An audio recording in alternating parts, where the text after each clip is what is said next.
এখনো পর্যন্ত দেখি অনেকে জালেমের সাফাই গায়। মানুষ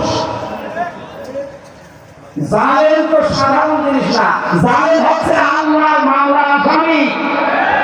আর সবচেয়ে বড় জুলুম পৃথিবীতে আল্লাহর আইন বাদ দিয়ে অন্যের আইন প্রতিষ্ঠা করা। আর আমরা সেইটার বিরুদ্ধে কথা বলে কেন? এই জন্য আপনারা আমাদেরকে টার্গেট মনে করেন। আর ভাই, আপনার টার্গেট তো আমি হওয়ার কথা না, আপনার টার্গেট কে? আল্লাহ। আমি আল্লাহর কথা তো বলছি। আল্লাহর জমিনে আল্লাহর আইন মরণের আগ পর্যন্ত জানো। ওয়াবুদ রাব্বাকা হাত্তা ইয়াতিয়াকাল ইয়াকিন।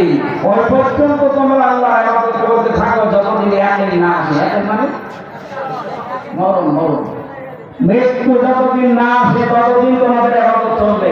আর আল্লাহর জমিনে আল্লাহর যে প্রতিষ্ঠায় আমরা ইবাদত মনে করি, এটা সব ইবাদতের বড় ইবাদত মনে করি অন্তত আমি। কথা বলে কেন? এই জন্য একটা জায়গায় মত পার্থক্য করা নিষেধ আমি বলেছিলাম। সেটা কোন জায়গায়? কোরআনের কাছে আছে।